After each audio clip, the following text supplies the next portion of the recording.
Ouais, Yes. bah, c'est bon. Voilà. Super. Bon, Mm. eh ben, que d'émotions. Ça aura pris 10 minutes. Bah, merci déjà de nous inviter à parler pour cette thématique qui est assez importante et à laquelle vous allez être confrontés dans votre future vie d'hématologue avant de prescrire des traitements et dès le diagnostic, mais même à d'autres moments du parcours de soins du patient et dont on prend petit à petit conscience de l'importance, notamment du fait de l'augmentation de la survie des patients atteints d'hémopathie maligne. Donc merci à l'AIH de consacrer ce webinaire à la fertilité. Alors, tout d'abord, on va revoir un petit peu l'impact des traitements qu'on utilise en hématologie sur la fonction gonadique. Et donc, il faut savoir que les traitements, ils vont avoir un impact sur la fonction, que ce soit testiculaire ou ovarienne, mais qui ne vont pas tous avoir les mêmes fonctions, les mêmes impacts. Pour l'impact sur la fonction féminine, donc ovarienne, ça va dépendre de l'impact qu'il va y avoir sur le stock de follicules primordiaux qui va représenter en fait la réserve ovarienne. Et selon qu'il est impacté de manière plus ou moins importante, eh bien, l'effet sur la fonction de l'ovaire, il va être soit transitoire, soit il peut être définitif et donc induire ce qu'on appelle une insuffisance ovarienne et donc conduire à des problèmes de stérilité, entre autres.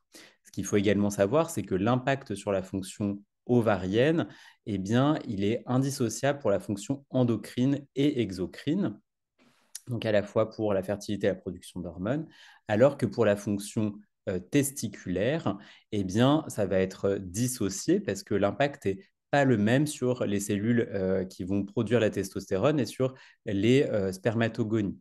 Donc, sur la production de testostérone, il faut en général des doses bien plus importantes pour avoir un impact, alors que sur la production de spermatozoïdes, ça va être des doses beaucoup plus faibles qui vont avoir un impact. Donc maintenant qu'on sait ça, eh bien, les traitements qu'on utilise en hématologie, ils vont donc être classés en fonction de leur impact, en fonction de haut risque, faible risque ou plus faible risque sur la fonction gonadique. Les traitements qui sont à haut risque sur les fonctions gonadiques, c'est l'irradiation corporelle totale. Donc, quand ça, enfin la radiothérapie, on va dire, quand ça englobe les organes génitaux dans le champ d'irradiation. Et donc, en hématologie, principalement, c'est quasiment toujours l'irradiation corporelle totale qui est utilisée avant les conditionnements de cellules souches hématopoïétiques pour greffe de cellules souches hématopoïétiques, pardon. Et puis, au niveau des chimiothérapies, ceux qui vont avoir un impact, ça va être surtout les agents alkylants et notamment ceux qui sont dits bifonctionnels, donc au premier rang duquel on a le cyclophosphamide, mais également le busulfan, le melphalan ou encore la procarbazine, donc des médicaments qui sont utilisés à la fois dans le traitement des lymphomes, on va le revoir après, mais également dans le traitement des leucémies aiguës notamment. Les traitements qui sont considérés à plus faible risque, eh bien, ça va être un peu tous les autres finalement, notamment les anthracyclines, la cytarabine ou les poisons du fuseau ou les antimétabolites tels que le méthotrexate. Tous ces traitements sont considérés à plus faible risque d'impact sur la réserve ovarienne et sur la fonction testiculaire. Pour les immunothérapies et les thérapies ciblées, on a quand même moins de données. Mais en tout cas, les premières données qu'on a, elles sont très rassurantes. Alors, toutes ces informations que je vous ai données, elles vont être à moduler en fonction de la dose de traitement reçu. On va le voir juste après, mais logiquement, plus la dose est importante, et bien, plus l'impact va être important. Ça va être également à moduler en fonction de l'association entre elles de ces différentes classes médicamenteuses et d'une éventuelle irradiation corporelle totale associée à des agents alkylants. Et puis également, notamment chez la femme, enfin surtout chez la femme, à l'âge à laquelle la patiente va recevoir les traitements gonadotoxiques. En effet, le stock de follicules primordiaux, on a dit que c'était la réserve ovarienne, il représente la réserve ovarienne et donc le fonctionnement futur de l'ovaire. Et bien ce stock, il va diminuer, et ce, avant même la naissance et tout au long de la vie jusqu'à la ménopause. Alors, pour représenter ça de manière assez schématique, eh bien, il faut imaginer ici que ce sont les follicules primordiaux chez une patiente de 20 ans en rose et chez une patiente de 30 ans en bleu, et ben, tout simplement, il y en a moins parce qu'il y a eu plus d'ovulation et plus de cycles menstruels qui sont passés entre les deux. Et donc, pour un même traitement gonadotoxique, eh bien, à la fin, la patiente qui a 20 ans, il va lui en rester, elle va pouvoir poursuivre, enfin reprendre des cycles et avoir un fonctionnement ovarien, alors qu'il va peut-être s'arrêter un petit peu plus précocement, c'est ce qu'on appelle une insuffisance ovarienne prématurée. Alors que la patiente de 30 ans, il peut y avoir parfois un risque de ne pas reprendre de cycle ou sur une période très très courte. Donc ça, c'est quelque chose qui est à prendre en compte lorsqu'on voit une patiente en consultation. Eh bien, c'est la première chose, c'est l'âge à laquelle elle a et elle va recevoir les traitements gonadotoxiques. Alors, pour les chimiothérapies, de quel outil on se sert euh, pour essayer d'évaluer la dose qui va être à risque? Eh bien, ça va être principalement calculé sur la dose d'équivalent cyclophosphamide. C'est ce qu'on appelle le CED en anglais, donc cumulative équivalente dose de cyclophosphamide. Cyclophosphamide, pardon, équivalente dose. Et en gros, chaque chimiothérapie, chaque agent alkylant va être plus ou moins pondéré en fonction de sa gonadotoxicité par rapport à l'endoxan, le cyclophosphamide. Pour vous donner une idée, les doses qu'on considère comme étant stérilisantes pour une femme, ça va être de recevoir 20 grammes dose totale de cyclophosphamide à 20 ans, environ 10 grammes à 30 ans et environ 5 grammes à 40 ans. Alors ça, pareil, il faut se méfier de ces sources. C'est quelque chose qu'on utilise vraiment en pratique courante, mais en fait, c'est vrai, c'est basé sur des études qui sont anciennes. Elle date de 1977, cette étude qui avait permis d'établir ces chiffres, et c'était étudié chez des patients qui avaient des cancers du sein, donc c'était déjà pas en hématologie, et par ailleurs, elle recevait de l'endoxan de manière un petit peu séquentielle. Donc, en tout cas, on continue de se servir de cet outil et de calculer cette CED pour essayer d'évaluer un petit peu l'impact des chimiothérapies sur la fonction ovarienne notamment. Alors, et j'ai pas dit pour les garçons, en gros, c'est au-dessus de 10 grammes mètre carré. On considère que c'est à haut risque d'impact définitif sur la fonction testiculaire. En dessous de 4 grammes, on se dit que c'est bien. Et puis après, il y a toute une zone grise sur la fonction testiculaire. Donc maintenant, l'idée qu'on a un petit peu ça en tête, c'est de revoir eh bien, les données sur les principales pathologies des sujets jeunes et de voir en fonction des traitements qu'on utilise au quotidien, quels vont être les impacts et quelles données on a également sur les différentes études. Donc, tout d'abord, sur le lymphome de Hodgkin. Donc, comme vous le savez, le lymphome de Hodgkin, c'est le cancer le plus fréquent chez les adolescents et chez les adultes jeunes. Le pic d'incidence, le premier pic d'incidence, il est entre 15 et 30 ans. Donc, la fertilité, ça va être tout à fait important chez ces patients, d'autant plus qu'on va le voir après. Il y a de grandes chances de guérison après un traitement de première ligne à l'heure actuelle. Et donc, ce qui va être également important, c'est de guérir les gens, mais de ne pas rajouter des toxicités sur le long terme. Et en fait, ces toxicités, bah, il y a notamment la fertilité. Donc, c'est très important et c'est vraiment une problématique maintenant qui devient centrale dans la réflexion sur les nouvelles études, sur les nouveaux protocoles. Eh bien, c'est cette toxicité long terme et notamment la fertilité. Alors, j'ai essayé de reprendre, alors ça va peut-être faire un petit peu listing, mais les différentes stratégies qu'on utilise à l'heure actuelle dans le lymphome de Hodgkin classique du sujet jeune. En gros, chez les adolescents et chez les jeunes adultes, il y a un peu deux stratégies qui peuvent être proposées selon les centres. Et une des premières stratégies, c'est la stratégie pédiatrique selon le protocole européen qui s'appelle Euronet et qui incluait des patients jusqu'à l'âge de 25 ans. En France, on a tendance à l'utiliser jusqu'à 18 ou 20 ans selon les centres. Ce protocole pédiatrique, il commence, quel que soit le stade du lymphome de Hodgkin, par deux cycles d'une chimiothérapie que vous connaissez peut-être, qui s'appelle l'OEPA. Mais vous voyez à l'intérieur, il y a de la vincristine, de l'étoposide, beaucoup de corticoïdes et des anthracyclines. Il n'y a pas d'agent alkylant. Donc ça, il y a peu d'impact sur la fonction j'allais dire ovarienne ou testiculaire. Et puis ensuite, il y a une réévaluation par un TEP scanner. Et ensuite, il y a deux stratégies qui peuvent être proposées. ces deux stratégies de consolidation, elles étaient randomisées dans le dernier protocole Euronet, dont on a les résultats intérimaires, mais on n'a pas encore les résultats définitifs, ils n'ont pas encore été publiés. Il y avait une stratégie qui s'appelle le COBDAC, qui inclut du cyclophosphamide et de la dacarbazine, qui est aussi un agent alkylant, mais qui n'est pas un agent alkylant bifonctionnel, qui est un peu moins, qui est moitié moins grossièrement toxique sur les gonades que le cyclophosphamide.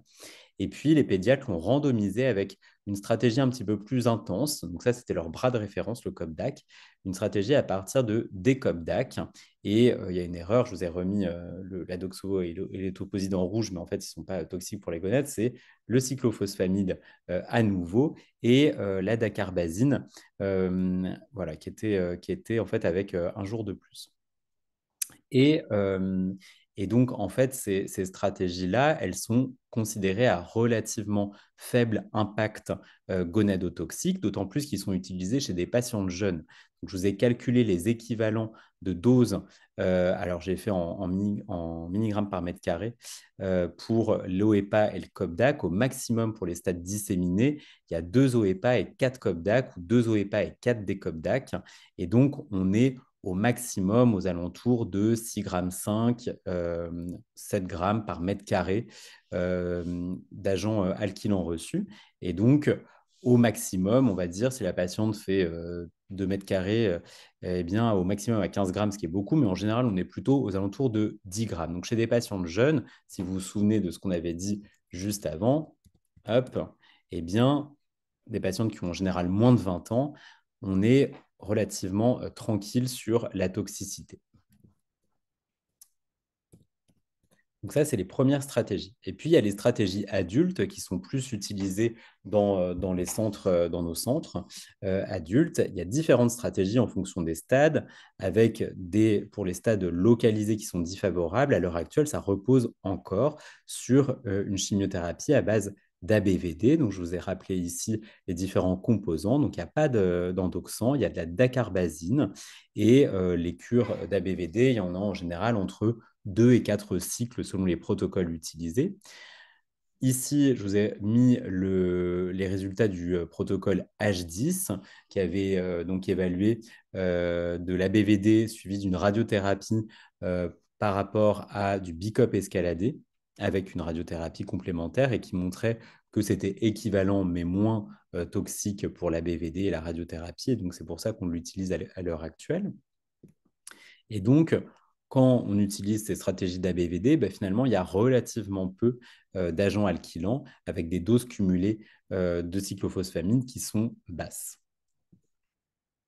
Pour les stades localisés qui sont dits défavorables, donc par exemple des stades 2B avec une atteinte extranodale ou des masses bulky, on peut utiliser des stratégies à base d'ABVD où on va utiliser plutôt 4 cycles, voire un plus d'ABVD, ou alors on peut utiliser le BICOP ou maintenant le BICODE qu'on utilise de plus en plus dans certains centres avec un remplacement de la procarbazine, qui est un agent alkylant bifonctionnel, par la dacarbazine, sur le même modèle qu'avaient montré les pédiatres sur le tout premier Euronet, où ils avaient randomisé le COP avec 2P versus le COPDAC. Et en fait, ils ont randomisé, ils ont montré que c'était équivalent en termes d'efficacité, mais la procarbazine est bien plus toxique, notamment sur les gonades, que la dacarbazine, et c'est pour ça que c'était devenu leur traitement standard, leur bras de référence, le COPDAC. Eh bien, on s'est servi de cette stratégie pédiatrique pour remplacer dans de plus en plus de centres la procarbazine par la dacarbazine dans le BICOP, qui devient donc le BICOBD ou BICOBDAC, ça dépend comment on l'appelle dans vos centres, et donc qui est proposé souvent aux patients jeunes de moins de 40 ans pour avoir eh bien, un plus faible impact sur la fertilité. Donc, cette stratégie localisée défavorable, où on utilise le BICODE et l'AVD, c'est pour essayer d'éviter la radiothérapie et ses effets secondaires sur le long terme. Et ça a montré dans la stratégie allemande du protocole HD17 de très bons résultats avec des PFS qui sont aux alentours de 95%. Donc, vraiment des résultats excellents. Par contre, on augmente quand même par rapport aux des stratégies d'ABVD la dose cumulée de cyclophosphamide reçue parce qu'on va être plutôt pour des patients qui vont recevoir 2 bicodes et 2 AVD. aux alentours de 4 grammes par mètre carré, ce qui reste relativement acceptable quand même. En revanche, si les patients ne répondent pas bien après 2 cycles de bicode, eh bien, on recontinue, on ne désescalade pas à la VD, et donc ils peuvent recevoir 4 cycles de bicode. Et là, on est plutôt aux alentours de 6 grammes mètre carré. Pour les stades disséminés, les stratégies à base de chimiothérapie, c'est les mêmes que pour les stratégies de l'HD17, mais cette fois, on va utiliser le BICOP ou le BICODE, suivi de l'AVD s'il y a une bonne réponse, mais plutôt 4 cycles d'AVD. C'est la stratégie qui avait été publiée par les Français. Maintenant, ça remonte à 5 ans. C'est l'HAL, le protocole HAL 2011, qui avait grosso modo montré que cette stratégie guidée par le PET scanner avait des résultats dans les stades disséminés de l'ordre de 85%, ce qui est très bien. Et donc, la dose cumulée chez ces patients, en cas de bonne réponse au PET scanner où on peut désescalader par de l'AVD, ça va être à peu près de 4,5 g. Alors que chez les patients qui n'avaient pas une réponse suffisante après 2 bicodes évalués par le PET scanner, eh bien dans ce cas-là, on faisait 6 bicop et on fait 6 bicop. Et donc, à ce moment-là, ça monte très très vite, quoi, parce qu'on est plutôt aux alentours de 9 grammes par mètre carré d'agents alkylants reçus. Et puis, maintenant, vous le savez sûrement, c'est toutes ces stratégies à base de radio et de chimiothérapie uniquement chez les patients adultes. Elles sont remises en cause par deux études qui ont été publiées récemment, l'année dernière, dans le lymphome de Hodgkin. Il y a la première, c'est les Allemands, avec l'introduction dès la première ligne du brintuximab, donc une immunothérapie en 6CD30 couplée à la calicamycine, avec de très bons résultats. C'est le protocole HD21. Et donc, les patients vont recevoir 2 brécades où il y a des doses d'endoxan et de dacarbazine. Et ils vont être réévalués. Et sur le TEP à 2 cures, ça ne va pas guider une stratégie de désescalade comme c'était le cas jusqu'à présent pour les patients qui étaient traités selon le protocole HAL 2011 qu'on vient de voir juste avant. Mais on va décider, en fonction de cette réponse, si on fait 4 cycles ou si on fait 6 cycles. Ce qui veut dire que pour les mauvais répondeurs, c'est un petit peu la même chose que pour l'HL 2011. Ils reçoivent 6 cycles de brécade, là où ils recevaient 6 cycles de bicode, et donc c'est les mêmes doses en termes d'agents alkylants. Par contre, pour les patients qui sont bons répondeurs, ils vont recevoir un petit peu plus que ceux qui avaient 2 cycles de bicode puis 4 AVD, parce qu'on va continuer sur le brécade pour 4 cures. Donc ça, c'est quelque chose qui nous a fait un petit peu changer nos pratiques avec Virginie. On s'est beaucoup posé la question depuis l'introduction et l'utilisation de ce BRCAD, et bien que l'impact sur la fonction ovarienne notamment bien, est potentiellement un petit peu plus augmenté. Et donc, ça nous a fait réfléchir nos stratégies de préservation de la fertilité pour ces patients. Et une autre stratégie qui nous vient cette fois des Américains, du SWOG, c'est par contre, eux, ils restent, le BICOD, le BRCAD, c'est très, très européen, eux, ils restent sur l'AVD et donc ils ont rajouté des anti-PD-1 du nivolumab à leur stratégie avec un essai qui était intéressant parce que c'est un essai qui est trans-âge, il partait de 12 ans jusqu'à 69 ans, si je ne dis pas de bêtises. Et il a montré de très bons résultats aussi. Ce niveau AVD qui était comparé au brintuximab AVD, il a montré une supériorité.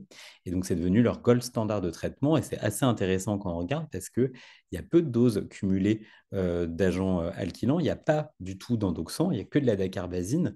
Donc, en termes de répercussions potentielles sur la fertilité, ça paraît assez intéressant. En revanche, ils ont quand même pas mal de doses cumulées de doxorubicine quand ils font les 6 cycles de niveau AVD.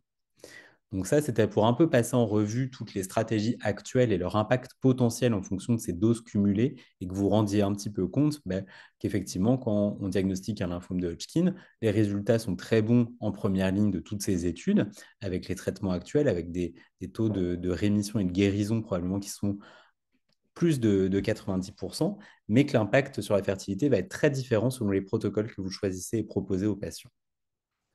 Alors, quelles données on a maintenant? Parce que là, c'est très théorique sur les doses reçues. Quelles données on a sur l'impact sur la fertilité de ces protocoles de chimiothérapie, notamment? Il y a une première étude, donc c'est les Allemands qui ont pas mal publié là-dessus.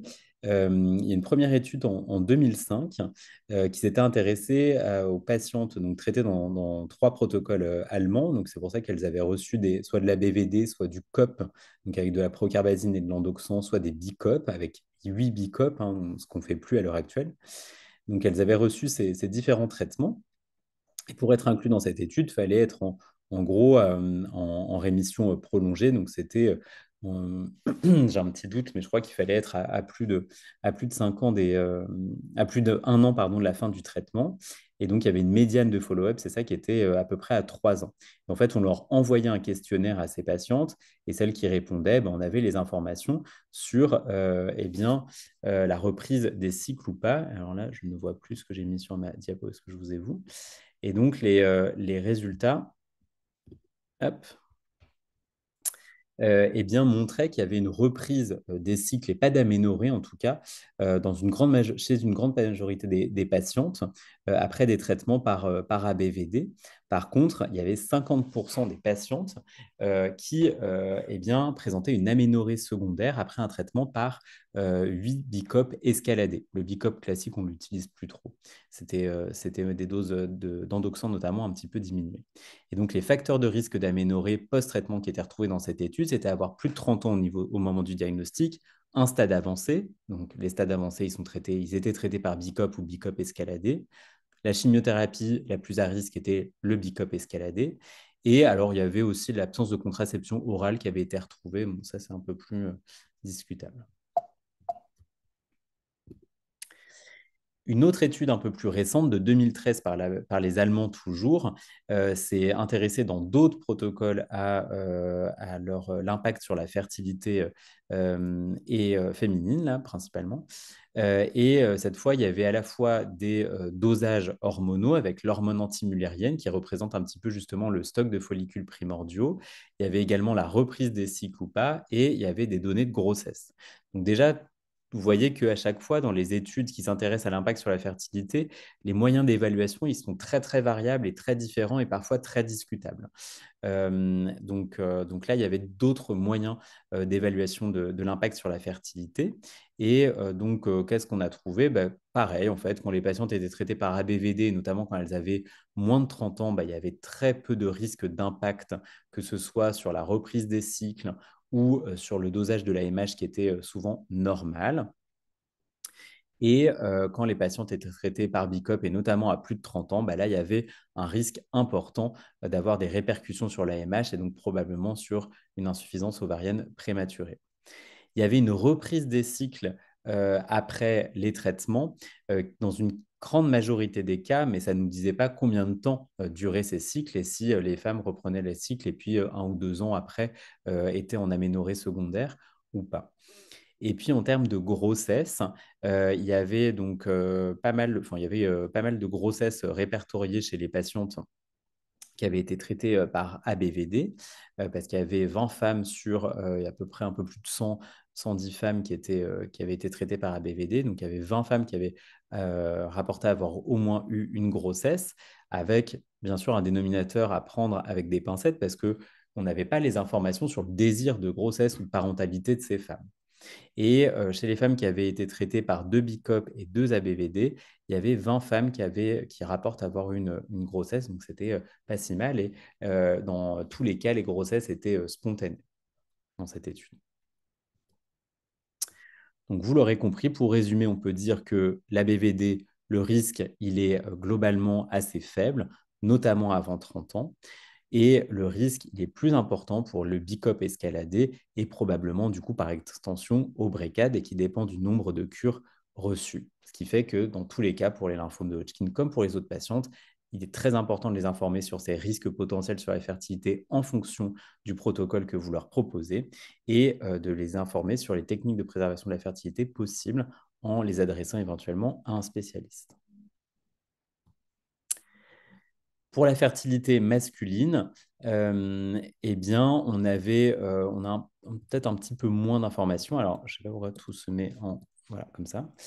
Tout d'abord, ce qu'on peut dire, alors on a peut-être moins d'informations sur le lymphome initialement, mais c'est que pour les hommes matures, là je vais parler surtout des hommes pubères, pardon, eh bien c'est assez facile de proposer à tous la cryoconservation de spermatozoïdes par masturbation, donc de spermatozoïdes éjaculés. Il faut le faire avant tout traitement potentiellement gonadotoxique. Mais une situation qu'on voit assez fréquemment, c'est des échecs de recueil ou des patients qui sont azoospermiques ou azo-oligospermiques ou oligo-asténospermiques, pardon. Et il y a une étude qui a été publiée en 2009 qui montre qu'il peut y avoir certains facteurs qui répercutent sur justement la qualité du sperme chez les patients qui sont diagnostiqués d'un lymphome. Donc là, c'était des lymphomes de Hodgkin dans la totalité des cas. Il y avait 474 patients dont le spermogramme avait été étudié. Et donc, ce qui montrait des associations avec une mauvaise qualité du recueil de spermatozoïdes, c'était principalement d'avoir des signes B et un syndrome inflammatoire, alors qui était évalué ici sur la vitesse de sédimentation. Donc, parfois, on peut se retrouver quand même en difficulté au diagnostic des lymphomes, surtout chez des patients qui ont des signes B importants pour le recueil de spermatozoïdes. Pour l'impact donc sur la fonction testiculaire exocrine, et donc la production de spermatozoïdes, avec la BVD, les données qu'on a, elles sont assez rassurantes, avec une récupération de la spermatogenèse dans un peu plus de 90% des cas, et ça se fait dans les 2 premières années. Donc, un des premiers messages quand même, c'est qu'il ne faut pas être trop pressé. Il faut, pour réévaluer éventuellement et proposer aux patients un spermogramme, mais il faut parfois attendre la 2e année pour que la spermatogénèse reparte. Pour le BICOP et notamment le BICOP escaladé, c'est un risque important et notamment chez les patients qui vont recevoir 6 BICOP avec un risque de non-reprise de la spermatogénèse. Comme là, c'était montré dans l'étude de Béringer, donc c'est le pendant masculin de l'étude dont je vous ai parlé tout à l'heure. Voilà, alors ça, c'était un petit peu des redites. Hop. Et donc, dans le lymphome de Hodgkin, pour terminer sur le lymphome de Hodgkin, eh bien, les stratégies pédiatriques et adultes à venir, ce que je vous disais, c'est d'essayer de diminuer l'intensité des traitements pour diminuer les effets secondaires sur le long terme, remplacer la procarbazine éventuellement par la dacarbazine, ça a déjà été fait, et éviter éventuellement la radiothérapie en sous-diaphragmatique, ce qui est assez rare dans tous les cas chez les patients jeunes. Pour les lymphomes non-Hodgkiniens, ça va être beaucoup plus rapide. La chimiothérapie de première ligne, à l'heure actuelle, c'est toujours le CHOP. Déjà, les lymphomes non-Hodgkiniens, la moyenne de diagnostic d'âge au diagnostic, c'est plutôt 50-60 ans. Donc, on se retrouve souvent avec moins de problématiques sur la fertilité. Mais ça arrive quand même chez des patients jeunes. Donc, le principal traitement, c'est le R-CHOP pour les lymphomes non-Hodgkiniens B de type DLBCL. Et maintenant, on fait 6 R-CHOP, on ne fait plus 8 R-CHOP. Et donc, la dose de cyclophosphamide, elle est aux alentours de 4,5 grammes par mètre carré. Donc, c'est relativement peu. Il y a quelques études qui se sont intéressées donc, au retentissement du CHOP ou du R-CHOP sur la fertilité. La première, c'est une qui a été publiée donc, sur 36 patientes qui avaient été traitées par R-CHOP, des patients qui avaient moins de 40 ans au moment du traitement. Et il y a 2 patientes qui ont rapporté une aménorrhée non reprise des cycles. Et en fait, quand on regarde, elles ne remplissaient pas tout à fait les critères d'inclusion, vu que ces 2 patientes avaient été traitées à un tout petit peu plus de 40 ans. Et il y a 50% des patients, de ces 36 patients, qui ont rapporté avoir eu une grossesse spontanée après le traitement. Une autre étude sur 46 patientes avec un âge médian au diagnostic de 32 ans et un suivi long de 14 ans retrouvait chez ces patientes une information un peu intéressante, c'est que l'âge médian de la ménopause chez ces 46 patients était de 47 ans et comparé à la population générale où c'est plutôt 50 ans, il peut y avoir quand même un petit répercussion de ces traitements avec une ménopause un peu plus avancée mais qui a peu d'impact sur la vie reproductive entre 51 ans et 47 ans. Et puis, chez les garçons, il y a une étude qui retrouvait une récupération spermatique donc sur des études de spermogramme à 24 mois qui étaient réalisées à 24 mois après le CHOP. Alors, bizarrement, il n'y avait que 61%, ce qui peut paraître un peu peu, des patients qui avaient un spermogramme qui était normal. Alors, les autres avaient des altérations spermatiques qui allaient soit de la qualité, soit au niveau de la quantité. Et dernière chose dans les lymphomes, pour les patients qui vont être en rechute ou réfractaires, notamment pour les lymphomes de Hodgkin, en 2e ligne reste une indication d'intensification thérapeutique par autogreffe quand c'est des rechutes précoces et ou disséminées. Le protocole qu'on utilise dans le conditionnement avant l'intensification par autogreffe, c'est le BIM. Dans le BIM, il y a deux agents alkyles bifonctionnels. Il y a la carmustine ou BCNU et le melphalan à des doses assez importantes. Donc là, il y a un gros risque d'insuffisance ovarienne définitive après ou de répercussions sur la spermatogenèse. Finalement, il y a assez peu de données dans la littérature chez ces patientes. Il y a une étude qui date de 2012 qui dit qu'il y aurait probablement à peu près, sur des moyens d'évaluation qui sont assez discutables, 80% de risque d'insuffisance ovarienne prématurée post-autogreffe, et une autre chez les garçons en 2019 qui dit avoir un taux de récupération de la spermatogénèse autour de 30%. Donc, quand il va y avoir une intensification ou à la rechute, eh bien, à ce moment-là, il faut vraiment, si la préservation de fertilité n'a pas été faite avant, y repenser ou la compléter par d'autres techniques. Bon, par contre, ça fait trop longtemps que je parle là. Voilà. Pour les leucémies aiguës, très rapidement, on l'a dit, les chimiothérapies d'induction et de consolidation, il y a peu d'impact, que ce soit pour les LAM ou les LAL. En revanche, ce qui va être à risque, c'est les conditionnements pour les greffes de cellules souches hématopoïétiques, parce que ça va souvent associer une irradiation corporelle totale et des agents alkylants à forte dose. Donc, principalement, les risques, c'est pour ces patients qui vont avoir une indication de greffe. Et ça, on ne le sait pas toujours au diagnostic de la leucémie aiguë parce qu'on va le savoir soit sur la réponse au traitement, soit sur les caractéristiques oncogénétiques qu'on n'a pas forcément au moment du diagnostic. Les études qui sont intéressées aux grossesses chez des patients qui avaient été greffés, c'est principalement des études de registre. Les deux principales, elles datent. C'est celle de Sanders et celle de Saluja, des études de registre européennes et américaines, qui, grosso modo, retrouvaient peu de grossesses chez les patientes greffées, notamment chez les patientes greffées pour des leucémies aiguës. La plupart des grossesses retrouvées dans ces études, c'était des patientes qui avaient été greffées pour des aplasies médulaires. Et donc, ce qu'on peut dire de ces études, c'est qu'il y a un risque majeur d'infertilité, notamment chez les patientes greffées après un conditionnement myéloablatif pour une hémopathie maligne, en premier lieu une leucémie aiguë. Il y a deux études un peu plus récentes dont je voulais parler. C'est une étude pédiatrique sur la cohorte LEA, qui est la cohorte des patients qui ont été traités pour une leucémie aiguë. Et donc, c'est une cohorte observationnelle française. Et on peut faire des études après sur différents topics, différents sujets sur cette cohorte. Et donc, une des publications en 2023, c'était les patients qui avaient été allogreffés pour une leucémie aiguë avec un conditionnement myéloablatif alors qu'elle n'était pas pubère. Et donc, ils ont regardé, c'est ça que je trouve intéressant, le nombre de patientes qui ont quand même une puberté spontanée. Et donc, on voit qu'il y a eu 40% des patientes qui ont eu une puberté spontanée contre 60% qui ont dû avoir une induction de la puberté de manière hormonale. Mais chez les 40% des patientes, les 72 qui ont une puberté spontanée, eh bien, en fait, il y en a ensuite une grande partie qui ont eu une aménorrhée secondaire avec une insuffisance ovarienne prématurée, une élévation de la FSH ensuite. Donc, cet fonctionnement ovarien, oui, ça reprenait, mais c'était parfois pour des périodes de courte durée. Et donc, ça peut être intéressant chez ces patientes, si elles n'ont pas eu de préservation de la fertilité avant, d'en faire une éventuellement par ponction d'ovocytes.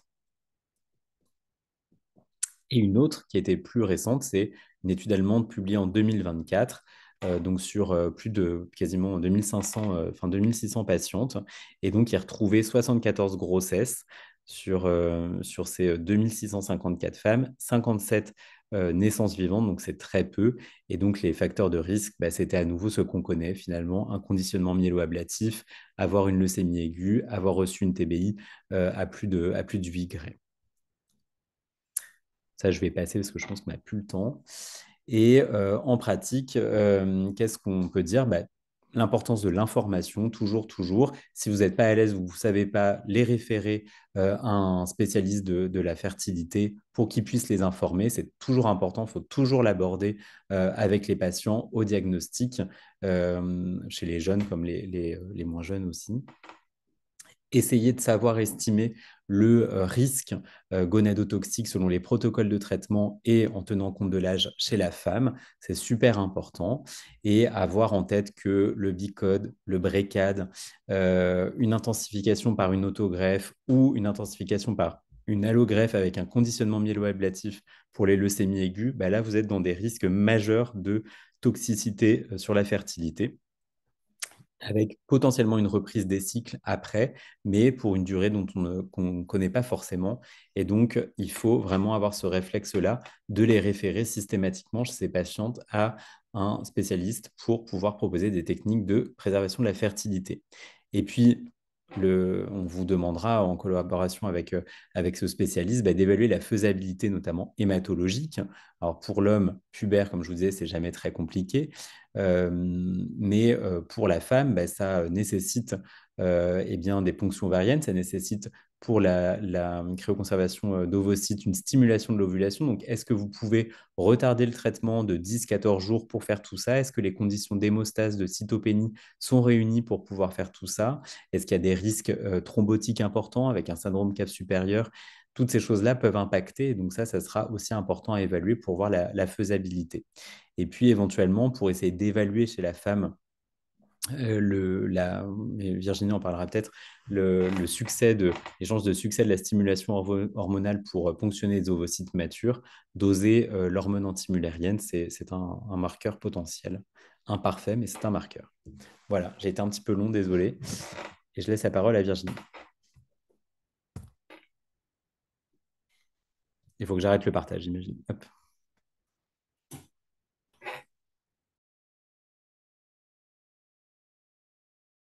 Merci Florian. Donc, est-ce que c'est bon, vous avez visibilité sur ma présentation que je suis en train d'essayer de mettre en mode plein écran, c'est bon? Oui, on voit bien. Voilà. Donc, je C'est vais parfait, ouais, c'est en plein enlever écran. tous les bandeaux parce que alors, je ne vois pas ma présentation. Hop, et affichage. Désolée, ça s'affiche pas du tout là où je voudrais. Euh,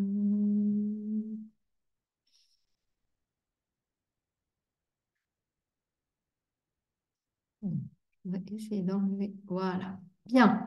Donc, je prends la suite. Bonsoir à tous. Donc, moi, je suis biologiste de la reproduction dans un centre de fertilité à l'hôpital Cochin et j'assure donc une consultation de préservation de la fertilité. Donc, je travaille en étroite collaboration avec les hématologues, donc des médecins comme vous tous qui donc, vont être intéressés et impliqués dans ces questions de fertilité, comme l'a longuement a insisté Florian, l'importance de cette collaboration entre vous et nous. Donc maintenant, je crois que vous êtes convaincus que les traitements ont un impact potentiel sur le fonctionnement des gonades et donc face à ça, il y a des techniques possibles de préservation de la fertilité. Alors, un des moyens, et ça a été très, très bien dit précédemment, c'est de diminuer la toxicité des traitements, mais ce n'est pas toujours possible. Donc, c'est tellement important la préservation de la fertilité. Pourquoi important? Parce que c'est la qualité de vie après le cancer que, eh bien, c'est inscrit dans la loi. Ah, donc si je ne peux pas passer mes diapos, pardon, ça ne va pas le faire. Donc, très, très bien, je n'arrive pas à passer mes diapos en mode plein écran. Tout va bien. Alors, bon. Je suis figée. Voilà. Bon. Alors, qu'est-ce que dit la loi? La loi de bioéthique, qui a été révisée en 2021, a repris ces éléments d'importance de la préservation de la fertilité. Toute personne dont la prise en charge médicale est susceptible d'altérer la fertilité ou dont la fertilité risque d'être prématurément altérée par exemple une maladie génétique, peut bénéficier du recueil ou du prélèvement en vue de conservation de ses gamètes ou de ses tissus germinaux pour la réalisation ultérieure d'une assistance médicale à la procréation, mais aussi pour restaurer la fonction hormonale quand elle a été altérée. Comme ça vous a été dit, les traitements peuvent altérer la fonction aussi hormonale. Donc, quelles sont les techniques de préservation de la fertilité? On va commencer par les techniques féminines. Chez la femme pubère, il y a deux techniques qu'il faut que vous reteniez. Toutes les autres ne sont pas des vraies techniques de préservation de fertilité, notamment, ça avait été dit, éventuellement la contraception. Non, ça ne préserve pas la réserve ovarienne. Les deux seules techniques possibles, ça va être la congélation d'ovocytes matures, qui va nécessiter une stimulation ovarienne. Et la deuxième technique, c'est la congélation du cortex ovarien, ce cortex comportant les ovocytes à un stade immature. Ah oui, dans le cas particulier de méthode de préservation de la fertilité, va être la congélation embryonnaire, qui n'est pas la préservation de la fertilité d'une femme, mais celle d'un couple. Mais elle peut s'envisager lorsque la femme au diagnostic est en couple, voire mariée, voire avait un projet d'enfant juste avant le diagnostic, c'est envisageable. On peut en tout cas lui proposer, mais l'embryon appartient au couple. Donc, si le couple n'existe plus, si le couple se sépare, eh bien, la femme ne peut pas utiliser les embryons. Donc, nous, on dissuade toujours la femme de réaliser des embryons. Chez la prépubère, qui n'a pas encore commencé ses cycles, il est impossible de stimuler l'ovaire. Même avec voilà, la FSH et la LH, l'ovaire prépubère ne répond pas et donc on ne peut pas obtenir d'ovocytes matures. Et la seule technique de préservation de la fertilité sera la congélation de cortex ovarien. Alors, on commence par la cryoconservation d'ovocytes. Dans l'ovaire, les ovocytes sont immatures. Tous les mois, l'ovaire va produire un seul ovocyte mature. Hein, l'espèce humaine est mono-ovulante. Et donc, si on veut préserver la fertilité et surtout être efficace en termes de restauration de la fertilité, eh bien, il faut obtenir plusieurs ovocytes. Pour obtenir ces ovocytes, il faut exposer l'ovaire à des doses supraphysiologiques de FSH et de LH. Et ça demande environ 10 à 15 jours. Ça va dépendre des patients, de leur réserve et de la capacité de l'ovaire à répondre. Mais c'est incompressible, hein, c'est 10 jours minimum, ça peut nécessiter jusqu'à 12 jours. Vous avez vu en image ici un ovaire en réponse multifolliculaire. Donc ce que vous voyez ici, ce sont les sacs folliculaires qui ont grandi sous l'effet de la stimulation. Une fois que les sacs sont arrivés à maturation, on réalise une récupération des ovocytes contenus dans les follicules par une ponction ovarienne qui se fait par voie transvaginale, le plus souvent après une anesthésie locale du fond du vagin et donc sous contrôle échographique. Les ovocytes sont ensuite conservés par un procédé qui s'appelle la vitrification, qui est une congélation ultra rapide. On passe de 37 degrés à moins 196 degrés en une fraction de seconde. Et je vous l'ai montré ici parce que ça vous... Souvent, on se demande ce qui se passe au laboratoire. Ça vous permet de visualiser le dispositif qu'on appelle la paillette, qui en fait est aplati à l'extrémité distale. Ça, c'est en vision sous loupe. Et on va déposer une micro-goutte, quelques microlitres d'un milieu de congélation qui va contenir au milieu l'ovocyte. Et c'est ce dispositif qui est plongé directement dans l'azote liquide et vous avez ici un capuchon qui le protège.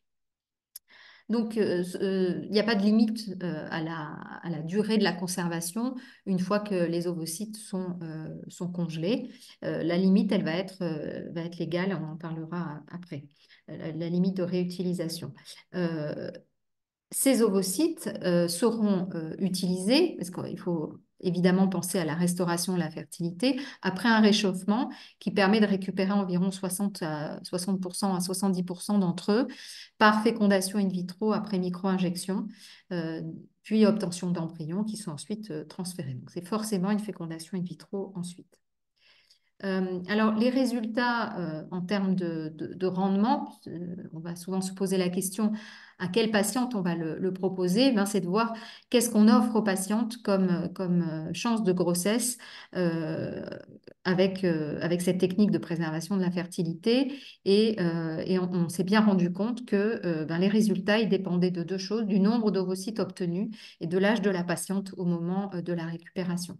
Alors, ce sont nos collègues et voisins espagnols qui ont les premiers utilisé la vitrification ovocytaire comme technique techniques de préservation de la fertilité.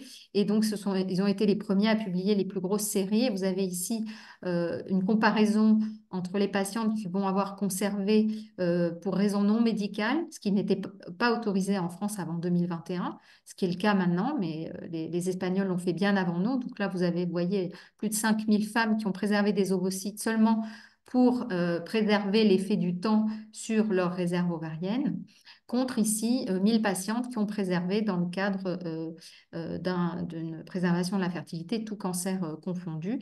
Et vous voyez, ce qui est important, c'est de voir le rendement. Et bien, en moyenne, les femmes vont avoir 9 ovocytes préservés, alors même qu'elles sont significativement plus jeunes dans le groupe des patientes malades. Alors, elles auraient dû donc préserver normalement plus d'ovocytes. La différence est très significative, hein. Entre 37 et 32 ans, il y a une diminution significative de la réserve ovarienne. Donc là, on peut se dire qu'il y a un effet de la maladie qui fait que, eh bien, on va recueillir probablement moins d'ovocytes chez ces patientes plus jeunes. C'est important de retenir ce chiffre parce que ben, il va conditionner les chances de naissance en cas de réutilisation. Et donc, voilà, les résultats obtenus vont être fonction de l'âge essentiellement et du nombre. Alors, la première naissance, je vous l'ai dit quand même, vous vous rendiez compte que ce sont des techniques relativement récentes, puisque la première naissance au monde après réchauffement d'un ovocyte vitrifié date de 2007 et a été publiée par des Américains. C'est une patiente qui avait bénéficié de préservation de sa fertilité dans le cadre justement d'un lymphome de Hodgkin. Alors maintenant, bien, on a un peu de recul, même si finalement les taux d'utilisation sont quand même très faibles, de réutilisation, on peut se rendre compte que eh bien, plus la femme est âgée, plus le nombre d'ovocytes congelés diminue, mais plus la femme est âgée et plus le nombre d'ovocytes pour obtenir une grossesse va être important.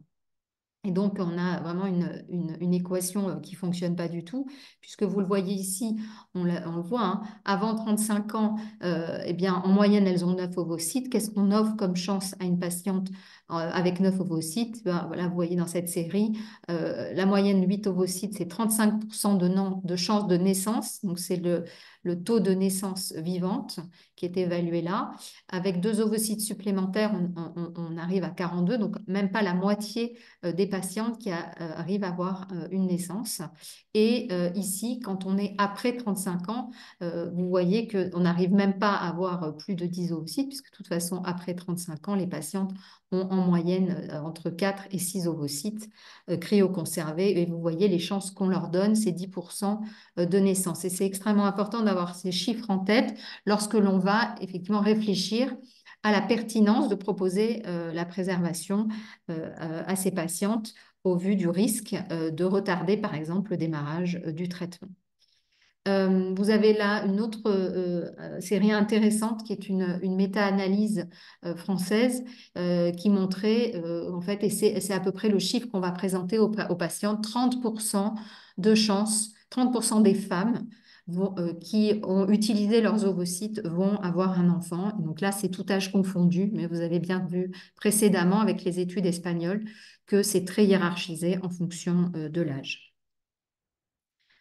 Alors, ce qu'il faut retenir, moi, je souhaiterais que vous reteniez sur la cryoconservation d'ovocytes matures, c'est que c'est une technique qui est comparativement à l'autre dont on va parler, qui est peu invasive et moins risquée, quoique, on va le voir, hein, il y a quand même la stimulation de l'ovulation qui entraîne une hyperoestrogénie et qui peut, donc un risque thromboembolique qui parfois, et notamment dans le lymphome de Hodgkin, peut être totalement contre-indiqué lorsqu'il y a un syndrome de masse, des adénopathies qui vont rendre la stimulation dangereuse. Toutefois, c'est quand même une technique qui a peu d'effets secondaires.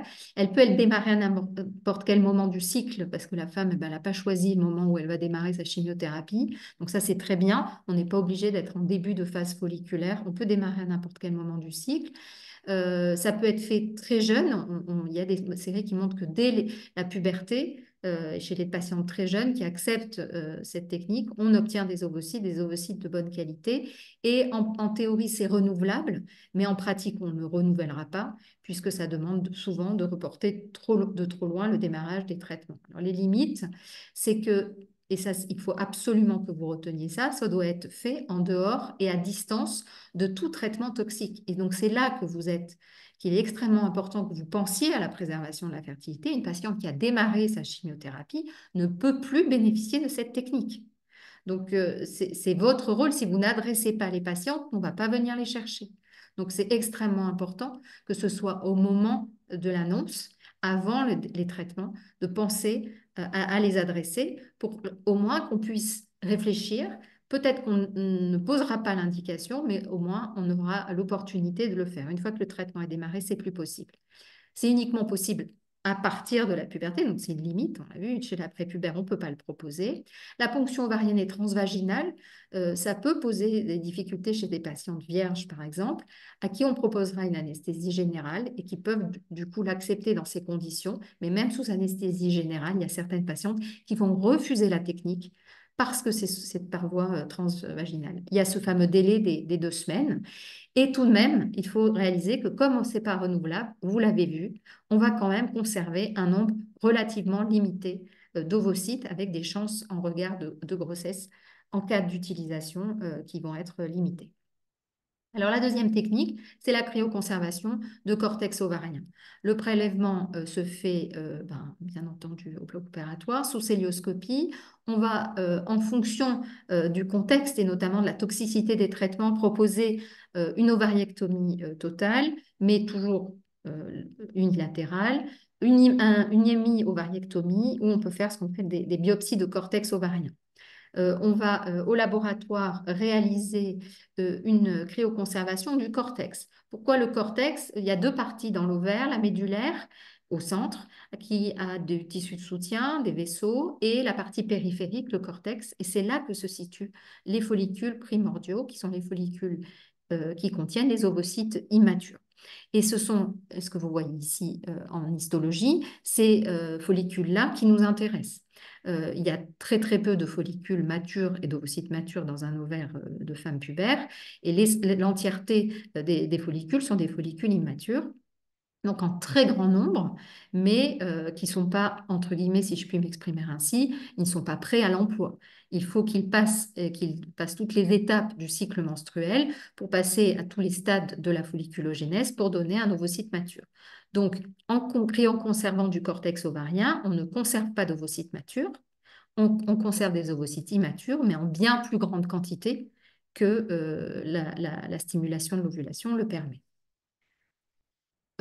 Bon, c'était un topo pour des biologistes initialement, donc on va faire une congélation lente programmée avec un appareil de congélation. C'est aussi quand même pour vous sensibiliser au fait que ça prend énormément de temps, parce qu'il y a toute cette étape avant de préparation du cortex qui nécessite au moins 1 heure de manipulation, et ensuite il y a au moins 2 heures pour la congélation. Donc c'est relativement, et c'est pas, voilà, c'est chronophage.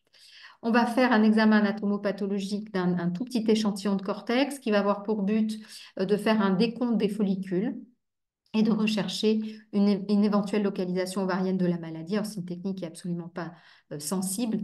S'il y avait un envahissement, enfin, si on voit les cellules, c'est qu'il y a un envahissement de l'ovaire.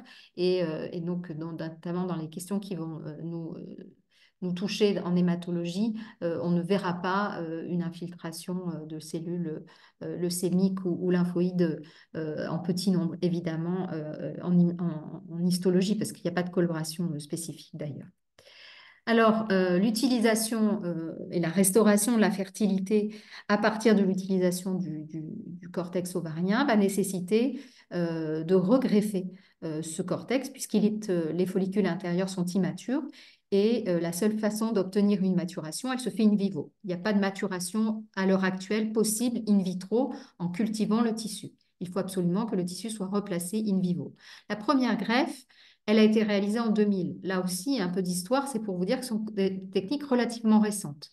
La première naissance après une greffe de cortex ovarien, elle a été obtenue en 2004 par les Belges.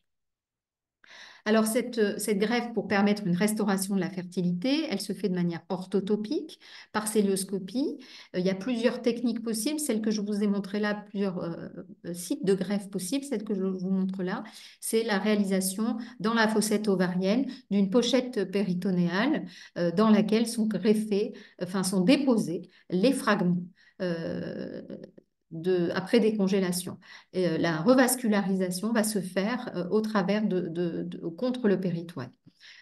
Donc c'est tout à fait étonnant, mais ça marche. L'autre possibilité, c'est de greffer les fragments sur l'ovaire contralatéral, à la surface de l'ovaire contralatéral. C'est des interventions qui sont en un temps.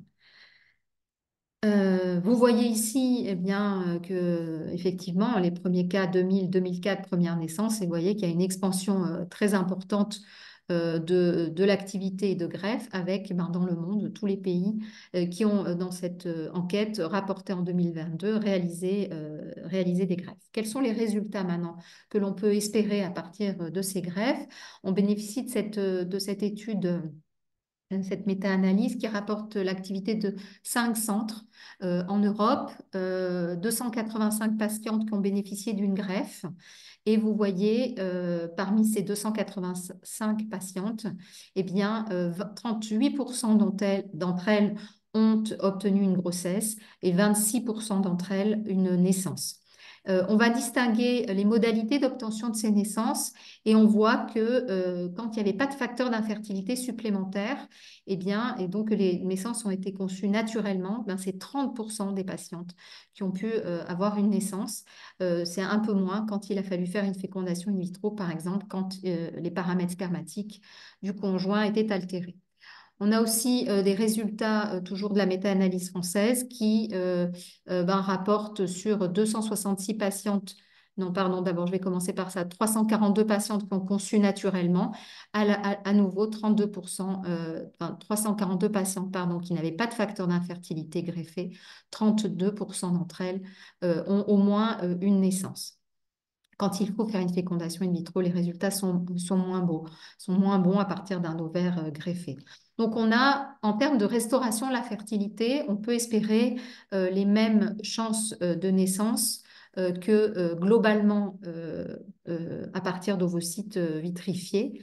Mais ce qu'offre la greffe du cortex ovarien, ce qu'elle offre et que l'ovocyte ne peut pas redonner, c'est la restauration de la fonction endocrine. Florian vous l'a dit en introduction, c'est indissociable pour la femme, la fonction endocrine et exocrine. Et donc, le fait de pouvoir regreffer, ben, de remettre des follicules qui sécrètent des œstroprogestatifs et un ovaire qui sécrète aussi un peu de testostérone, et ben, c'est de restaurer cette fonction endocrine. Et ça marche dans la majorité des cas. Et ces chiffres sont assez constants, quel que soit l'âge au moment du prélèvement d'ovaires et quelles que soient les équipes qui regreffent. Il est possible, comme je vous le disais, de pouvoir bénéficier d'une greffe uniquement pour restaurer la fonction endocrine et pas pour une grossesse.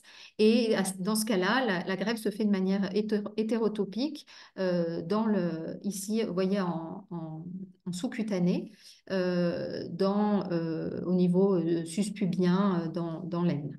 Euh, Ça marche très très bien en termes de restauration de la fonction endocrine. Ça marche pas du tout pour l'obtention d'une grossesse. Il y a une naissance décrite dans le monde par cette technique, mais c'est pas l'objectif. Et puisqu'on a parlé un peu de pédiatrie, cette technique a permis, et c'est en France, ça a été la première mondiale en France, d'induire la puberté chez une patiente qui avait pu bénéficier de la cryoconservation de son ovaire dans l'enfance.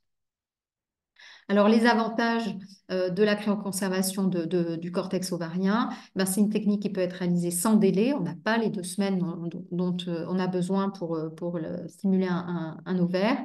Et surtout, ça c'est un élément clé qui va énormément nous servir en hématologie, c'est qu'il est possible en cours de traitement. Et puisqu'on va cryoconserver des follicules immatures qui sont résistants à l'effet mutagène, clastogène des traitements. C'est la seule technique possible chez la prépubère. C'est une conservation d'une quantité très importante de matériel biologique et qui permet de restaurer les deux fonctions. Alors, c'est une technique qui est invasive et toutes les patientes ne sont pas opérables au moment où, alors qu'elles en auraient besoin.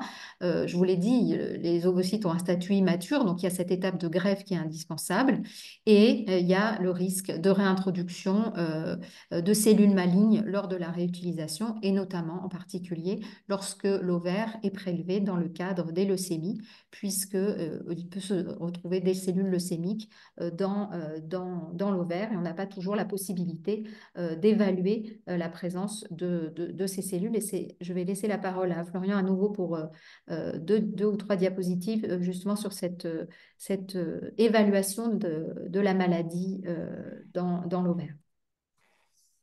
Alors, ouais, tout à fait. Donc pour les leucémies aiguës, comme l'a dit Virginie, il y a ce risque qui est un vrai frein à la réutilisation des fragments de cortex ovarien congelés chez les patientes et qui fait que dans les séries, notamment la série européenne que Virginie vous a montrée sur les 285 patientes, il n'y a que deux patientes qui étaient atteintes d'une leucémie aiguë, alors que ça fait partie des principales indications à l'heure actuelle de la cryoconservation de cortex ovarien, les leucémies aiguës.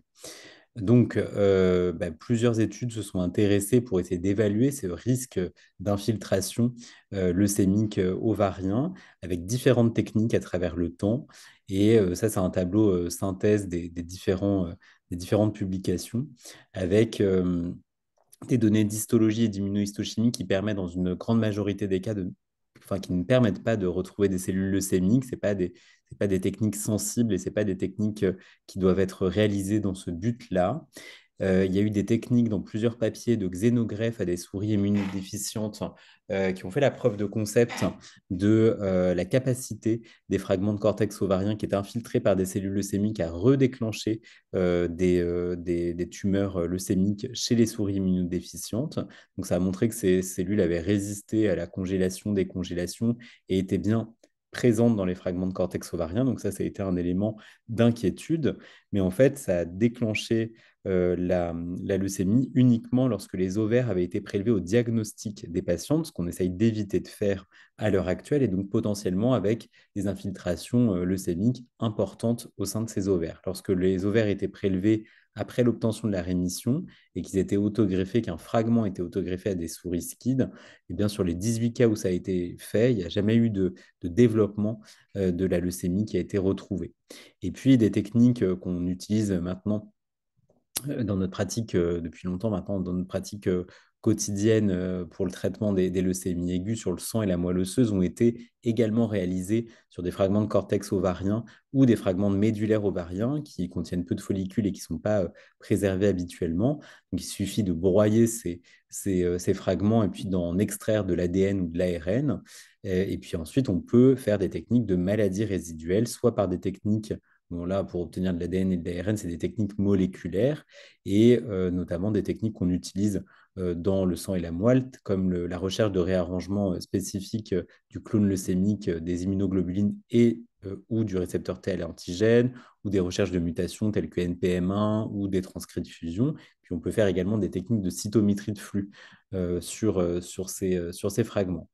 Et donc, ça semble être la technique la plus sensible pour dépister des cellules leucémiques au sein des fragments de cortex ovarien.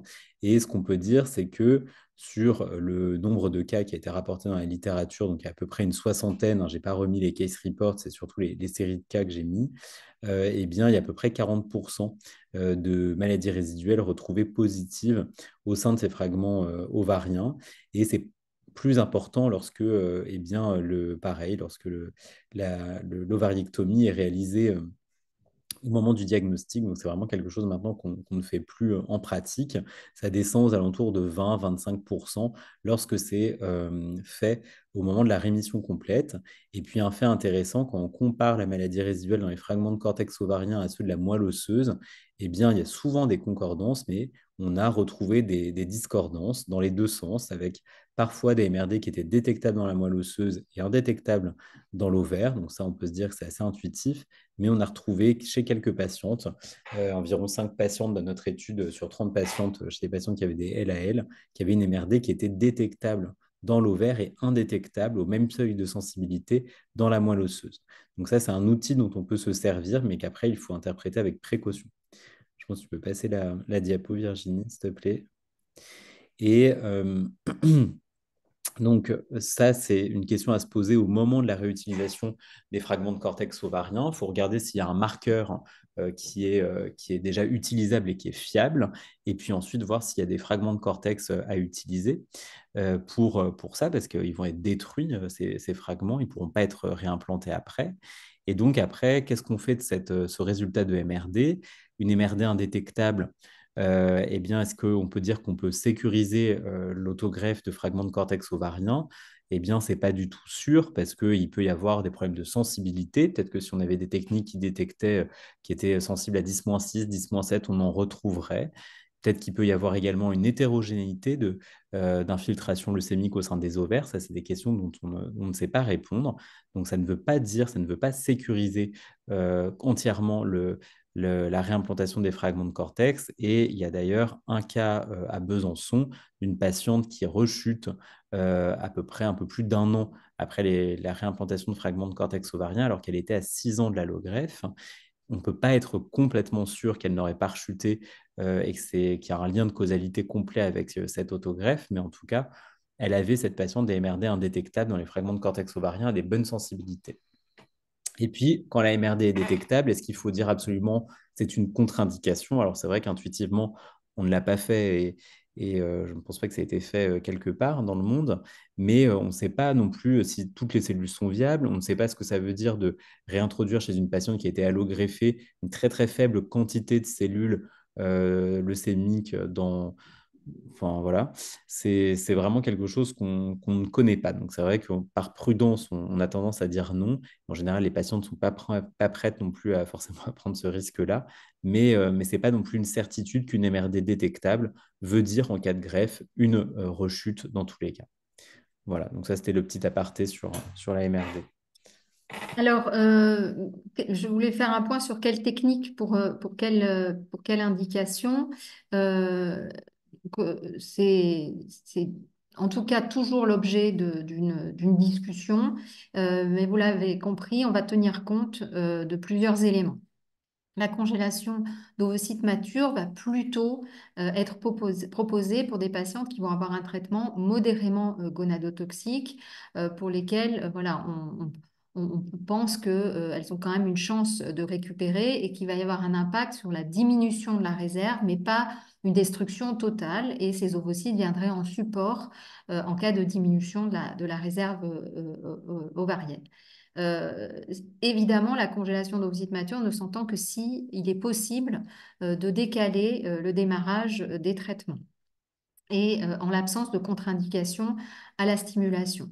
La patiente devra avoir toutefois une réserve ovarienne suffisante et donc effectivement, Florian vous l'a dit, ce qui est très intéressant et très de valeur ajoutée pour nous quand on va voir les patientes, c'est de connaître leur réserve ovarienne parce qu'on va tenir compte de leur âge, mais à âge égal, évidemment, il y a une variabilité interindividuelle et la réalisation d'un dosage de l'hormone antimulérienne ou AMH nous permet pas tant d'avoir une vue sur la fertilité de la patiente parce que c'est très mal corrélé. Par contre, l'AMH est très bien corrélée à la réponse à la stimulation. L'AMH est sécrétée par les petits follicules à anthromes, qui sont les follicules qui vont répondre à la stimulation. Et donc, on a très bien montré qu'il y avait une corrélation entre le taux d'AMH et la réponse ovarienne à la stimulation. Et donc, ça nous permet, nous, de pouvoir évaluer la pertinence et l'efficacité de cette technique de préservation de la fertilité et de l'intérêt de le proposer à la patiente, éventuellement de demander à décaler le démarrage du traitement si évidemment c'est possible. Alors, cet effet réserve ovarienne va avoir du coup un impact sur la limite d'âge. la limite d'âge parce que ben, y a un lien entre l'âge et la réserve ovarienne. Donc, chez la patiente de moins de 37 ans, on se posera quand même pas trop de questions et, et notamment si on a le temps, on essaiera, même si la réserve est un peu basse. Après 37 ans, on sait qu'il y a une diminution de la qualité ovocytaire et c'est aussi pour ça que les résultats sont moins bons à un nombre d'ovocytes équivalent en termes de taux de naissance parce que la qualité ovocytaire diminue avec l'âge. Et donc, entre 38 et 40 ans, on discutera au cas par cas. Il faudra que la patiente ait une très bonne réserve ovarienne pour compenser par le nombre la baisse de la qualité. Et au-delà de 40 ans, on ne proposera plus de technique de préservation de la fertilité. C'est important que vous ayez ce chiffre en tête.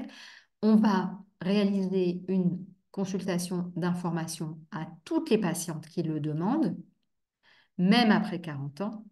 Mais il faut pas promettre à des patientes de plus de 40 ans qu'elles vont avoir une préservation de leur fertilité parce que souvent, c'est la douche froide quand elles nous voient parce que nous, on les récuse.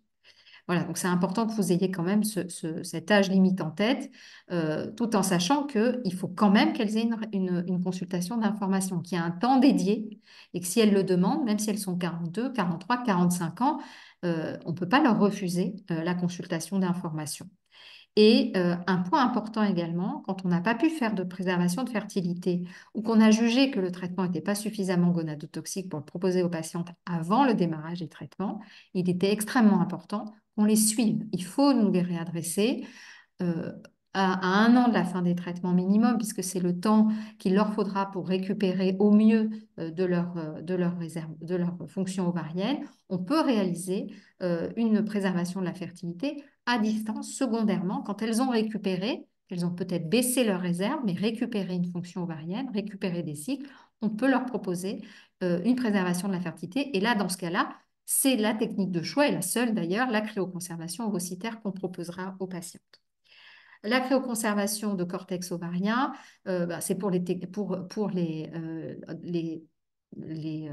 traitements qui sont à haute gonadotoxicité, où il y a un risque extrêmement élevé que la patiente se retrouve en insuffisance ovarienne, en aménorrhée chimio-induite, donc en ménopause précoce, et puisque là, il y a vraiment la nécessité de pouvoir essayer de préserver et la fonction endocrine et la fonction exocrine. Donc, les indications absolues sont les alkylants à très forte dose. Donc, on l'a vu hein, dans le lymphome, le BICOP à partir de 4 cures quand elles sont un peu âgées, 6 pour toutes les patientes, quel que soit l'âge, et évidemment les autogreffes voilà, pour les BIM.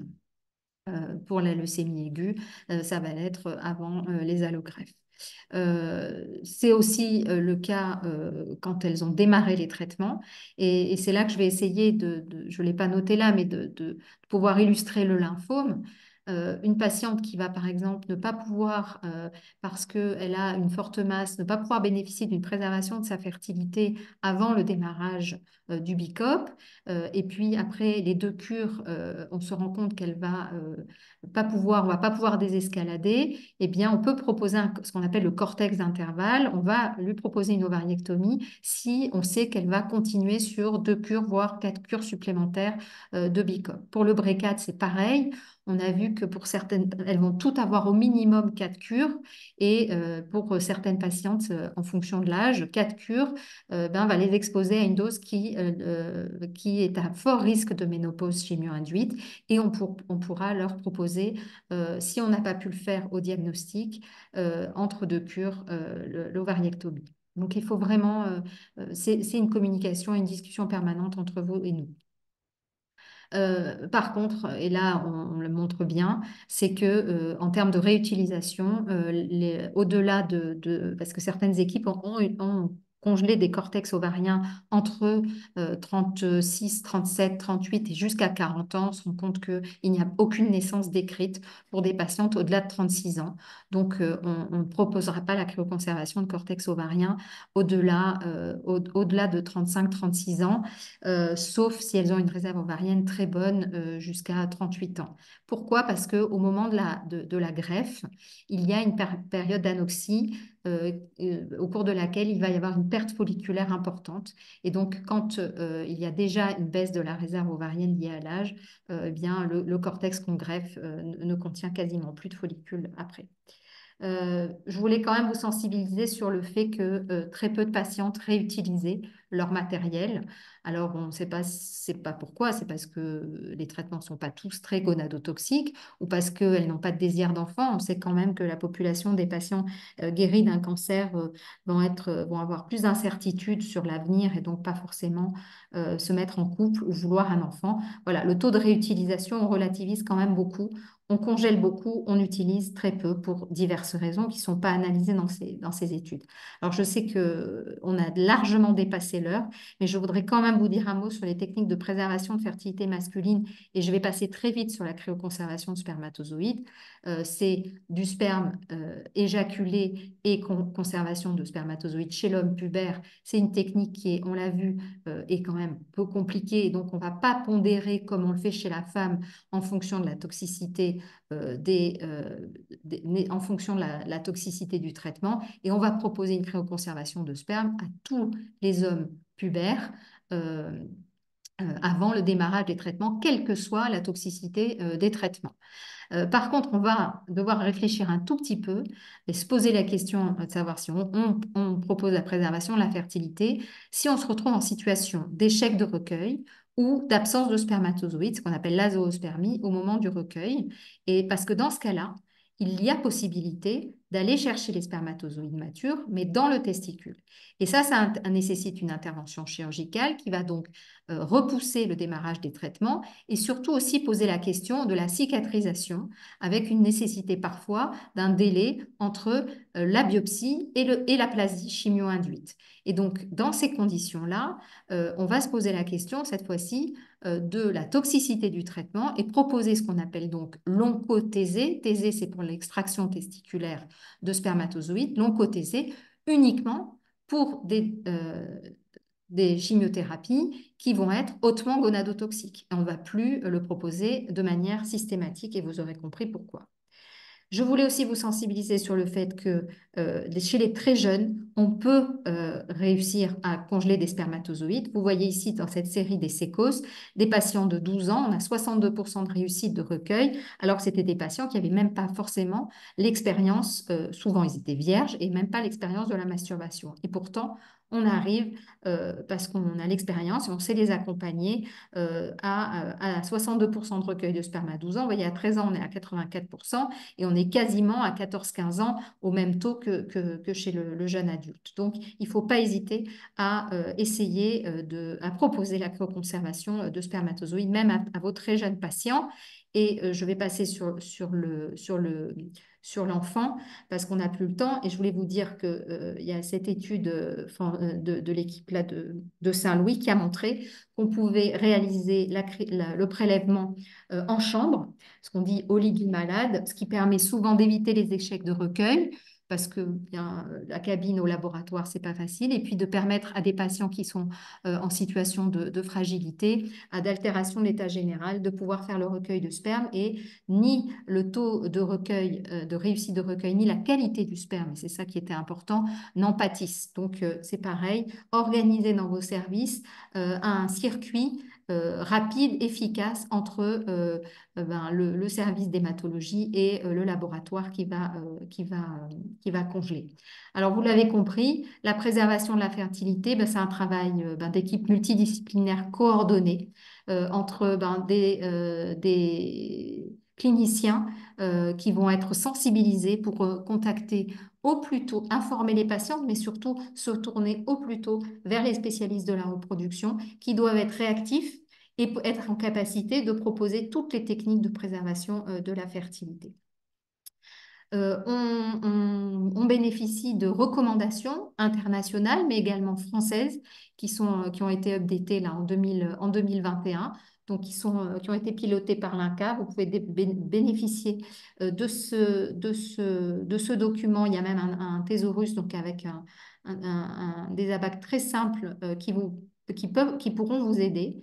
C'est téléchargeable gratuitement sur le site de l'INCa. Et puis, si vous êtes intéressé par cette question, vous pouvez creuser en bénéficiant d'un enseignement que l'on coordonne avec le professeur Boissel et auquel Florian Chuvillon participe également énormément, qui est le DU Procréation et Cancer à l'Université Paris-Cité.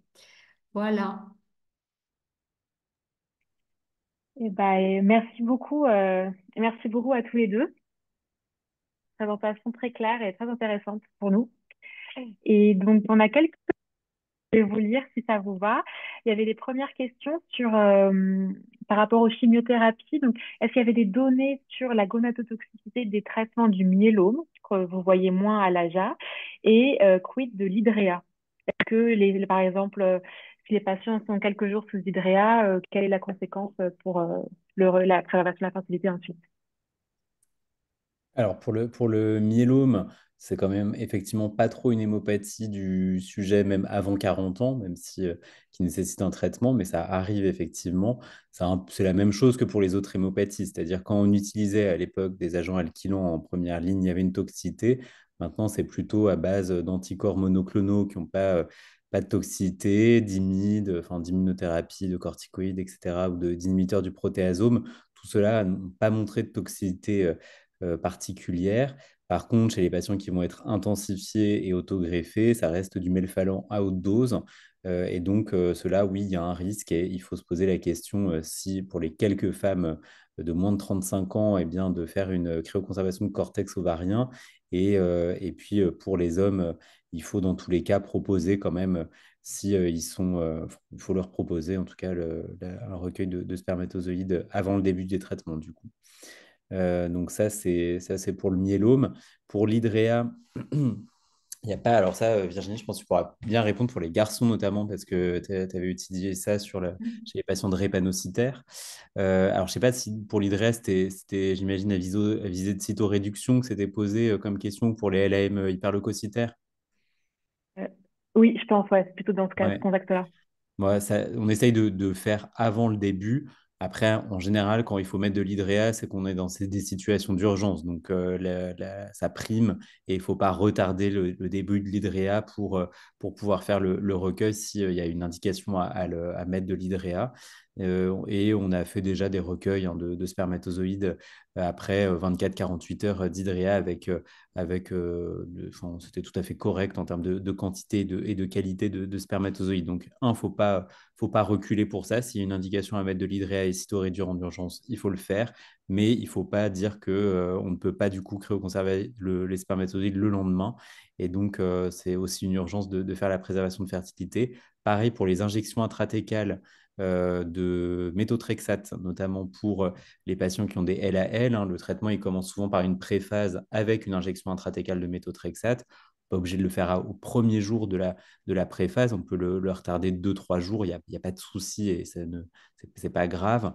Et pour certains patients qui ont eu besoin de plusieurs recueils ou qui ont eu des difficultés, on l'a fait. Il y a un petit passage systémique, mais qui était vraiment minime. Et c'était Catherine Poirot qui avait demandé au CRAT s'il y avait un risque particulier qui ne l'avait pas retenu. Donc, ça nous arrive parfois de compléter le recueil, de faire le recueil après l'injection intratécale de méthotrexate.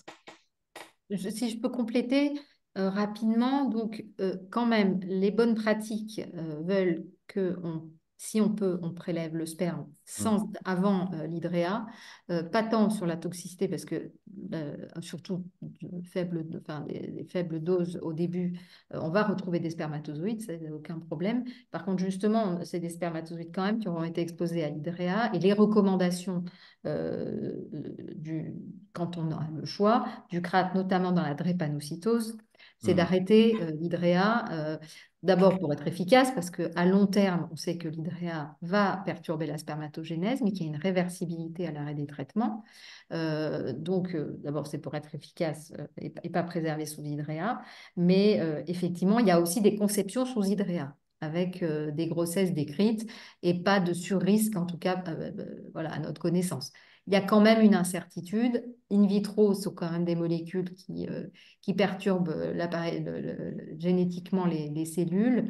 Et donc, si on peut éviter de préserver sous hydréa, on préférera le faire, mais ce n'est pas une contre-indication à le faire. Chez la femme, c'est aussi assez intéressant, parce qu'on prend beaucoup en charge les patientes drépanocytaires avant une greffe qui sont sous cyclose.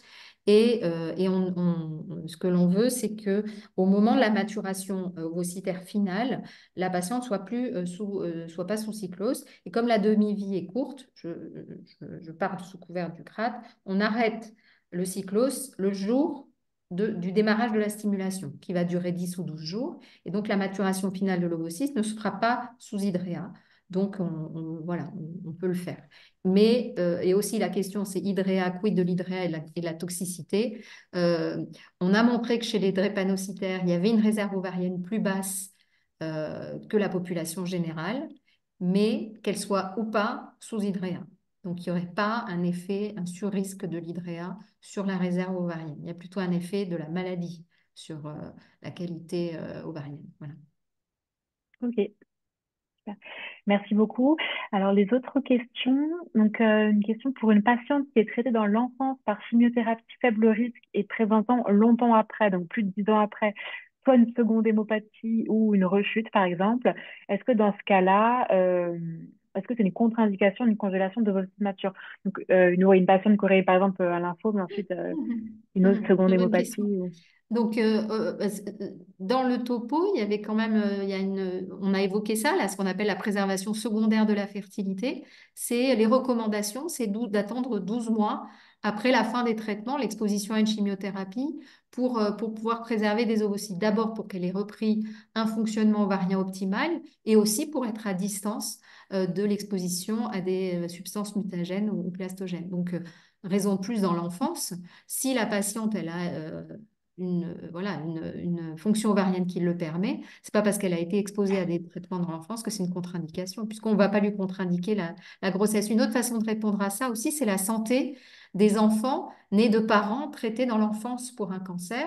Et c'est pareil, il y a d'assez jolies séries américaines qui montrent qu'il n'y a pas un sur-risque de malformation chez ces enfants de parents qui ont survécu à un cancer de l'enfance. Ok. Voilà. Et oui, on a une question sur le nombre, l'objectif, le nombre de paillettes dans le recueil de spermatozoïdes. Apparemment, et on veut des chiffres. Ouais, on veut des chiffres. Alors, Le on va mystère des donner des paillettes. chiffres. Alors, on va donner des Ouais. chiffres.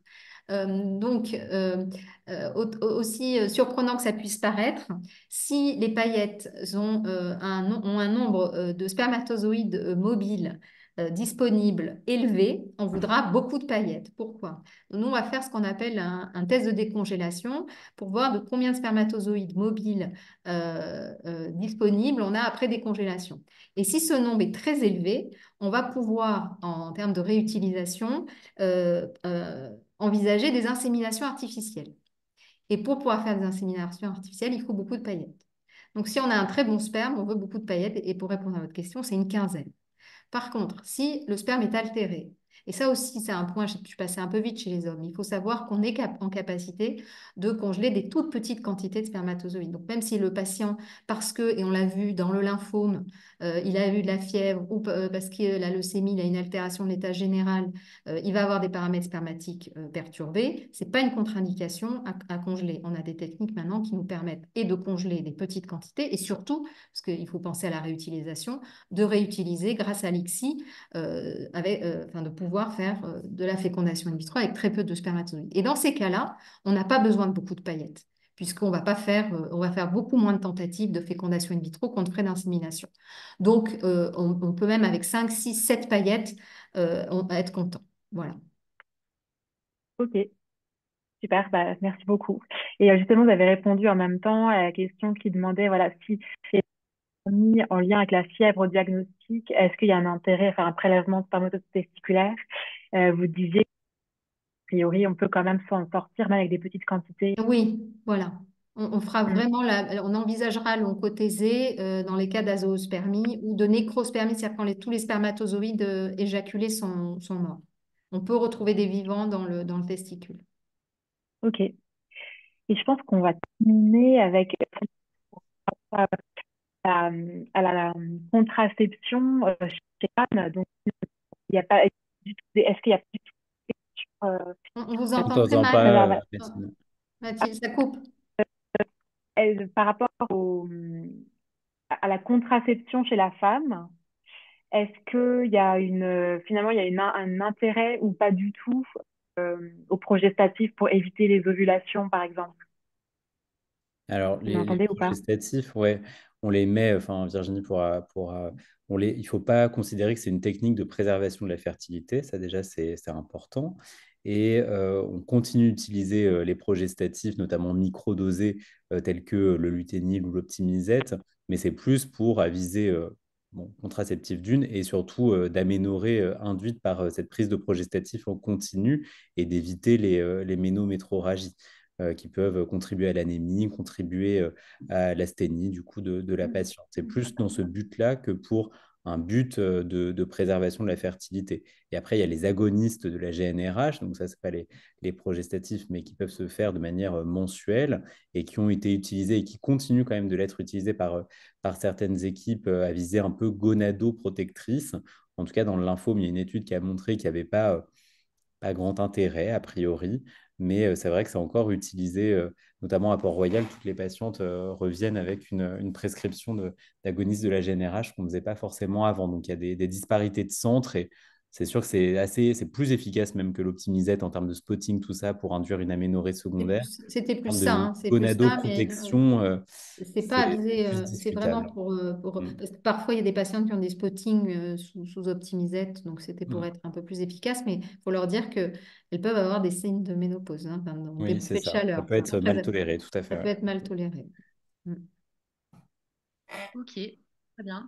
Bah, écoutez, je pense avoir répondu à toutes les questions. Merci beaucoup hein, tous les deux pour votre cours très, très exhaustif. Donc, tout ça sera enregistré, ça sera en replay sur notre site. Et merci beaucoup. Et donc, le Merci. prochain, Merci à vous. c'est le 10 avril sur les disparités d'évolution de carrière en fonction du genre, en hémato notamment. Voilà. Wow. Un tout autre Au sujet. programme. Ouais. Au Il programme. doit y avoir des choses à Ouais. dire. Ouais. Merci. Tiens, tiens. Oh, bah dis donc. Voilà. La plus jeune Le plus est jeune, suivie. ouais. Bon, bah Bonne merci soirée. beaucoup. Au Bonne revoir. soirée. Salut.